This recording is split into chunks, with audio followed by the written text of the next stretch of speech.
એક ફાર્મમાં 30 અધિકારીઓની સરેરાશ પગાર કેટલો છે? 1200. એક ફાર્મ છે, 30 અધિકારી છે જેમનો સરેરાશ પગાર 1200 છે, અને અમુક કામદારો છે જેમનો સરેરાશ પગાર કેટલો છે? 400.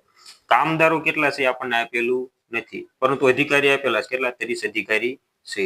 જો ફાર્મનો સરેરાશ પગાર એટલે કે ફાર્મના અધિકારી અને કામદારો એ બધાનો સરેરાશ કેટલી આપેલી છે? 500. તો કુલ કામદારોની સંખ્યા શોધો. તો પહેલા તો આપણને શું આપેલું છે? 30 અધિકારી. 30 અધિકારીની સરેરાશ કેટલી આપેલી છે? 1200 રૂપિયા. અને આપણને કામદારોની કેટલી આપેલી છે? કામદારોની આપણને કામદાર કેટલા છે એ આપેલા નથી. એક્સ કામદારોની 400 રૂપિયા છે. અને કુલ કેટલી છે? કામદારો અને અધિકારીઓ બધા મળીને કેટલા થશે? તો કે એક્સ પ્લસ 30 ની સરેરાશ કેટલી આપણને આપેલી છે? 500 રૂપિયા. હવે અહીંયા તમે ધ્યાન દો તો એ વસ્તુ છે કે અહીંયા 400 કામદારો છે એની શું છે? સરેરાશ કુલ સરેરાશ કરતા એની કેવી છે? ઓછી છે. કેટલી ઓછી છે? 500 માંથી 400 બાદ કરીએ તો કેટલા મળશે? 100 રૂપિયા ઓછી છે.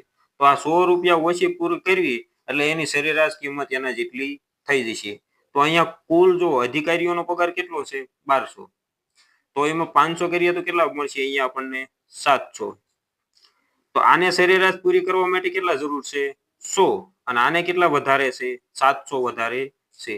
તો આવા 7 કામદારો હોય છે ને એની એક અધિકારી દ્વારા સરેરાશ સમાન થઈ જશે. કેટલું? 100 રૂપિયાનો ડિફરન્સ છે એટલે કે એક અધિકારી 7 કામદારો થશે. કેટલા? એક અધિકારી હોય ત્યારે કેટલા હોય? 7 કામદારો હોય. તો આપણને કુલ કેટલા અધિકારી આપેલા છે? 30 અધિકારી.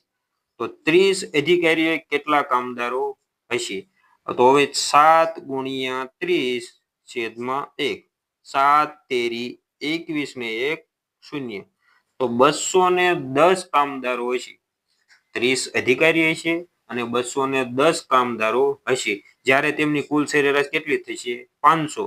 કામદારોની સરેરાશ 400 અને અધિકારીઓની સરેરાશ કેટલી થશે? 1200.